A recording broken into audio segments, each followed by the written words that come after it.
Gold, trusted gold buyers. మీరు తాకట్టు పెట్టిన బంగారాన్ని విడిపించి ఈ రోజు ఉన్న మార్కెట్ ధరకు కొనబడను. చెప్పు అన్నాడు.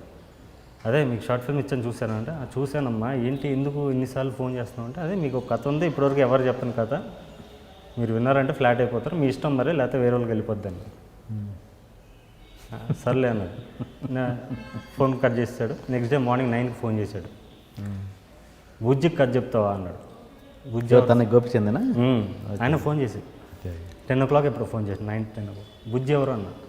నల్మల్ బుజ్జి ప్రొడ్యూసరు, అప్పుడు లక్ష్యం సినిమా నడుస్తున్నాడు. ఎవరికన్నా కథ చెప్తాను, నీకు అపాయింట్మెంట్ కావాలంటే నాకు ఎవరికన్నా కథ చెప్తాను చెప్పాను.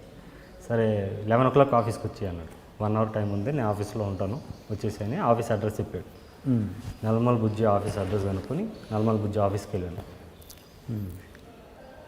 లోపలికి వెళ్ళి ఒక పర్సన్ షార్ట్ వేసుకుని కొంచెం గూన్లా రౌడీలాగా ఉన్నాడు. కిందకు వచ్చాడు, మెట్ల మీద దిగి ఇలా నోట్లో ఏదో తింటున్నాడు, ఒక్క ఏదో అన్నాడు. బుజ్జి గారిని కలవాలి అన్నాడు. ఆయన ఫాలో చేసుకుంటే పైకి వెళ్ళాడు. నాకు భయం వేసింది, అమ్మాయి వీళ్ళు ఎట్లా ఉన్నారు, ఇంక ప్రొడ్యూసర్ ఎట్లా ఉంటాడో, లేకపోతే ఆయన కలిసే చెప్దాం అనుకున్నాను. ఆయన సరిగ్గా బిహేవ్ చేయలేదు సార్ నాతో, గూన్లాగా ఎవరో మీ పక్కన ఉన్న అతను సరే బిహేవ్ చేయలేదు, ఇట్లా ఇట్లా మాట్లాడడానికి ఫ్యూచర్లో ఎప్పుడైనా చెప్దాంలే అనుకుంటున్నా. ఈ మెట్లు ఎక్కేటప్పుడే వేసుకున్నా స్క్రీన్ ప్లే. లోపలికి వెళ్ళేసాడు, డోర్ ఓపెన్ చేశాడు, ఇలా కూర్చున్నాడు. నేనే బుజ్జి చెప్పు అన్నాడు. అంత సింపుల్గా ఉంటాడని ఎక్స్పెక్ట్ చేయలేను. అది గోపిచంద్ పంపించాను అంటే అక్కడే ఉన్నాడు. పక్కన చూస్తే గోపిచంద్ ఉన్నాడు ఇలా కూర్చుని. చెప్పు అన్నాడు. అయితే కథ చెప్పు అన్నాడు. డైరెక్ట్ కట్ట, ఇంకేం మాట్లాడాల, నీ ఇంట్రడక్షన్ ఏం అడగల, కథ చెప్పు అన్నాడు. కథ చెప్పాను. ఆ కథ ఏంటంటే 20 నిమిషాలు చెప్తే ఎవరైనా ఫ్లాట్ అయిపోవాలి. ఆ కథ మీరు ఒకసారి సినిమా కూడా చూడండి. ఇంటర్వెల్లో పొరకాలం కాదా ఇది? పోర్కలం అంటే యుద్ధభూమి, రణరంగం. పొరకాలం అంటే అది ఒక సేయింగ్, సామెతలో. ఓకే. అయితే 20 minutesలో కథ చెప్పాను. చెప్తే గోపిచంద్ బాగా నచ్చింది. చెప్పి చేసేద్దాం మనం సినిమా అని ఫుల్ స్క్రిప్ట్ ఒకసారి మన దగ్గర తీసుకురా అన్నాడు. Okay sir. అక్కడి నుంచి బుజ్జి గారు నేను ట్రావెల్ అవ్వడం స్టార్ట్ చేశాను. తర్వాత నేను హ్యాండిల్ చేయలేకపోయాను ప్రెషర్స్ని. వాళ్ళకి ఒక సినిమా అయ్యేటప్పుడు 100 జరుగుతాయి, ఇద్దరి మధ్య 100 జరుగుతాయి. ఆ ఏజ్లో నాకు తెలియలే. జరిగినప్పుడు మనం ఇక్కడ కాదు వేరే ప్రొడ్యూసర్ చెప్దాం, లేకపోతే ఈ హీరో కాదు వేరే వాళ్ళతో చెప్దాం అని 2 versions వచ్చేసరికి నేను హ్యాండిల్ చేయలేకపోయాను ఇద్దరిని. చేయలేకపోయాక నేను ఒక సైడ్ తీసేసుకున్నాను, బుజ్జి సైడ్ తీసేసుకున్నాను. ఓకే, గోపిచంద్ వల్ల నా బుజ్జి పరిచయం, కానీ Bujji respected me more, he trusted me more. ఆయన ఎక్కువ ట్రస్ట్ చేసి ఎక్కువ ట్రావెల్ అయ్యింది నాతో. గోపిచంద్ అనే పర్సన్ ఏంటంటే ఈ వాజ్ లైక్ ఒక స్టార్కి ఎట్లా ఉంటుందో కూడా అర్థం చేసుకోవాలి. ఫికిల్ మైండెడ్నెస్ ఇవన్నీ కామన్, ప్రతి మనిషిలో ఉంటాయి. ప్లస్ కొత్త డైరెక్టర్ పక్కన ఎవరైనా నేను చెప్తే కూడా ఇన్ఫ్లుయెన్స్ అయిపోయే టైప్స్ ఉంటాయి. నా కెరీర్ ఎఫెక్ట్ అవుద్ది అనిపించింది. గోపిచంద్ నమ్ముకుని వెళ్తే నా కెరీర్ ఎఫెక్ట్ అవుద్ది. ఎందుకంటే నా ఫ్రెండ్ అప్పటికే ఒక అబ్బాయి కూర్చున్నాడు గోపిచంద్ సినిమా పైన, వాసు అని ఒక అబ్బాయి, ఎస్జే సూర్య గారు అసిస్టెంట్. తను 2 years అయింది, తన ప్లేస్లో నన్ను పెడదాం అనుకున్నారు.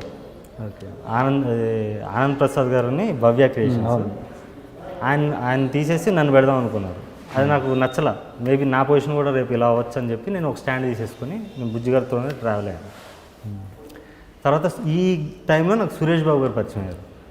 సురేష్ బాబు గారికి కథ చెప్పడం, ఆయన చాలా ఇంప్రెస్ అవ్వడం, ఆయన నన్ను ఎంకరేజ్ చేయడం, చాలా విధాలుగా నాకు నా ఏజ్, నా అత్యుత్సాహం చూసి వీడు చాలా నేర్చుకోవాలని చెప్పి నాకు మనిషిగా చాలా విషయాలు నేర్పాడు. ఇండైరెక్ట్గా ఆయన దగ్గర చాలా విషయాలు నేర్చుకున్నాను. తర్వాత బుజ్జి గారు అన్నారు, సరే వేరే హీరో చెప్పు, ఎవరితో చేస్తామని. సార్ మహేష్ బాబు చెప్దాం కథ అన్నాను. సరే పద వెళ్దామని నెక్స్ట్ డే అపాయింట్మెంట్ తీసుకుని అతిథి సినిమా షూటింగ్ జరుగుతుంటే మహేష్ బాబుకి వెళ్ళి కథ చెప్పాను. నేను బుజ్జి గారు వెళ్ళి లొకేషన్లో ఆయన క్యారవాన్ లోపల కూర్చొని ఆయన కూడా ఫస్ట్ షార్ట్ ఫిల్మ్ చూశాడు. చూసి చాలా ఇంప్రెస్ అయ్యాడు. తమిళ అండి ఇది షార్ట్ ఫిల్మ్ అంటే, కాదు సార్ తెలుగే అని. షార్ట్ ఫిల్మ్ పేరేంటి? ఎన్కౌంటర్ అన్అఫీషియల్ అని ఇప్పటివరకు రిలీజ్ చేయాలి, మీకు ఇస్తాను. మన ఐ డ్రీమ్లో రిలీజ్ చేద్దాం. ఐ డ్రీమ్లో చూడండి, త్వరలో రిలీజ్ చేద్దాం, దీంట్లోనే చేద్దాం. అయితే అది చూసి చాలా ఇంప్రెస్ అయ్యాడు. మీరు తమిళ టెక్నీషియన్ అని అడిగారు. లేదు తెలుగే అని. అప్పట్లో తమిళ టెక్నీషియన్ అనుకునే వాళ్ళు కొంచెం ఏమైనా బాగుంటుంది. లేదు సార్ నేను తెలుగే అని చెప్పాను. సరే మీరు 3 hours నరేషన్ ఇంటికి వచ్చేవ్వండి అని చెప్పి తర్వాత బుజ్జి గారితో కూడా మాట్లాడంట. బాగుంది కథ, బాగుంది, డైరెక్టర్ మేకింగ్ కూడా బాగుంది, కానీ కొత్త డైరెక్టర్ అని ఆలోచిస్తున్నాను అని చెప్పి ఒక డిస్కషన్ వస్తే, లేదు బాబు బాగా చేస్తాడని చెప్పి ఆయన కూడా చెప్పాడు. తర్వాత ఎందుకో మరి ఆ మీటింగ్ జరగాలన్నారు, ఆ 3 hour నరేషన్ మీటింగ్ జరగాల. అయితే బుజ్జి గారు ఏమన్నారంటే వదిలేసి మహేష్ బాబు పక్కన పెట్టి వేరేది ఏమన్నా ఆలోచించి ఇంకో యాక్టర్ ఎవరికి అని చెప్తామంటే సార్ నేను తమిళ్లో సూర్యకి చెప్తాను సార్ అన్న. అప్పుడు ఇమీడియట్గా ఆయన ఫోన్ చేసి సూర్య కాంటాక్ట్ నెంబర్ కోసం ఒక వ్యక్తిని అడిగాడు. ఆ వ్యక్తి ఆయన పేరు వేణు. ఆయన ఫోన్ లిఫ్ట్ చేసి సూర్య ఇప్పుడు కష్టం, కొత్త డైరెక్టర్లతో చేయడు, ఆయన తెలుగు డైరెక్టర్ అంటే చేయడు అని చెప్పి ఆయన ఏదో చెప్పి తప్పించుకొని కట్ చేసాడు. ఇలా అంటున్నాడు, మరి ఏం చేస్తావు అన్నాడు. సార్ నేను ట్రై చేసుకుంటాను బయట అని చెప్పి నాకు ఒక ఫ్రెండ్ ఉంటే ఆ ఫ్రెండ్ని అడిగాను. తను చెన్నైలో ఒక రైటర్, చెన్నై తమిళ ఇండస్ట్రీలో. ఇలా సూర్య అపాయింట్మెంట్ కావాలి, నాకు సూర్య కథ చెప్పాలనుకుంటున్నాను అని చెప్తే, సరే నాకు తెలిసిన ప్రొడ్యూసర్ ఉన్నారు, ఆయనకు సూర్య క్లోజు, సూర్య విక్రమ్ అందరు క్లోజు, ఆయన ఎక్కడికైనా తీసుకెళ్తాడు, నా షార్ట్ ఫిల్మ్ ఆయన నీకు పంపిస్తాను, నువ్వు ఆయన చూపించని చెప్పి ఈయన పంపించాడు షార్ట్ ఫిల్మ్. ఆయన చూపించాడు.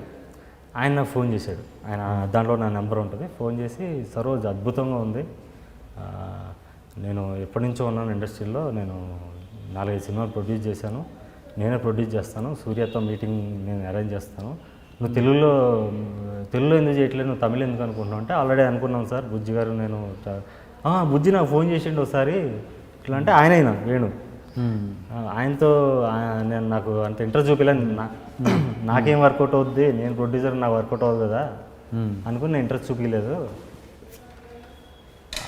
ఆయన ప్రొడ్యూస్ చేస్తారు నాకేంటని చెప్పి నేను ఇంట్రెస్ట్ చూపించలేదు, నాకు తెలుసు ఆల్రెడీ అని. షార్ట్ ఫిల్మ్ మాత్రం చాలా బాగుంది, నువ్వు పెద్ద టెక్నీషియన్ అవుతావు, నువ్వు రా నేను చేపిస్తాను కల్పిస్తాను అన్నాడు. అప్పుడు నా దగ్గర కరెక్ట్గా మా డాడీ దగ్గర 10,000 తీసుకున్నాను. నేను చెన్నై వెళ్తున్నాను, నా మొహటం ఇంట్లో డబ్బులు అడగంటే మొహటం కొంచెం 10,000 ఉంది. ఈ 10,000లో నేను సూర్యతో కథ ఓకే వేయించుకుని అక్కడ సెటిల్ అయిపోవాలని వెళ్ళా. నేనే బస్సులో వెళ్ళి అక్కడ చిన్న హోటల్ ఉంది, 450 రూపాయలు దాంట్లో రూము, మంచి హోటలే, చిన్నది కానీ మంచి డీసెంట్ హోటల్, దాంట్లో ఉండేవాడిని. 3 రోజులైంది 4 రోజులైంది, ఆయన కలుస్తున్నాడు రోజు, కానీ చెప్తాను అంటున్నాడు. 4 రోజులైంది, ఇక్కడ బిల్ అయిపోతుంది, నా 10,000 అయిపోయేటట్టు ఉన్నాయి. వెళ్ళి సార్ ఏం సార్ అంత దూరం నుంచి వచ్చాను, మీరు సూర్య అపాయింట్మెంట్ ఇప్పిలే అంటే, ఓ పని చేద్దాం, నువ్వు కెమెరామెన్ బాలసుబ్రహ్మణ్యం అని ఉన్నాడు, ఆయన కథ చెప్తావా అన్నాడు. చెప్తా సార్ అన్న. కెమెరామెన్ బాలసుబ్రహ్మణ్యం అంటే సైనికుడు కెమెరామెన్, ఓకే, పితామగన్ అని శివపుత్రుడు కెమెరామెన్ బాలాతో వర్క్ చేశాడు ఆయన. ఆయనకి వెళ్ళి ఫస్ట్ మళ్ళీ షార్ట్ ఫిల్మ్ ఇచ్చాం, చూపించి చాలా ఇంప్రెస్ అయ్యాడు. అంత సినిమాటోగ్రఫీ బాగుంటుంది, అందులో షార్ట్స్ అవి బాగుంటాయి, అసలు అద్భుతంగా ఉంది, చెప్పు కథ చెప్పు అన్నాడు. నేను కథ చెప్పాను, ఆయనకి సూపర్ ఉంది కథ, నేను మాట్లాడతాను, నేను సూర్యతో మాట్లాడతాను, విశాల్ ఓకేనా నీకు అన్నాడు ఆయన. సూర్య ఇప్పుడు వేరే షూటింగ్లో ఉన్నాడు, విశాల్ అయితే ఓకేనా అంటే, ఈయన వేణుగారు ఏంది, విశాల్ కూడా మార్కెట్ ఉంది సరోజ్, విశాల్ కూడా పెద్ద హీరోనే అన్నాడు. మనకి ఏంది మార్కెట్ ఉన్న హీరో కావాలి, ఎవరితో తారకరత్న, దాసరథ్ కుమార్ వీళ్ళతో చేద్దామని వచ్చా, మార్కెట్ ఉన్న యాక్టర్ కావాలి. చేద్దాం సార్ పర్లేదు, ఏదో కాంప్రమైజ్ అయినట్టు కొంచెం బిల్డప్ ఇచ్చేవాడిని వాళ్ళ దగ్గర. పర్లేదు సార్ చేద్దామని. అప్పుడు వెళ్ళి విశాల్, ఆ రోజే విశాల్ అపాయింట్మెంట్ వేణుగారు తీసుకున్నారు, వెళ్ళి విశాల్ కథ చెప్పాను. విశాల్ పిచ్చి నచ్చింది, చేసేద్దాం అన్నాడు. వాళ్ళ బ్రదర్ విక్రమ్ కృష్ణ వచ్చాడు, నేను ప్రొడ్యూస్ చేస్తాను అంటే, ఈయన వేణుగారు అంటే ఆయనతో మాట్లాడుకున్నాను, ఈయన త్రూ వచ్చాను, మీరు ఆయనతో మాట్లాడుకుంటే మేము మాట్లాడుకుంటాం లేదు సార్ టర్మ్స్ అని ఆయన వేణుగారు అన్నారు. అయిపోయింది.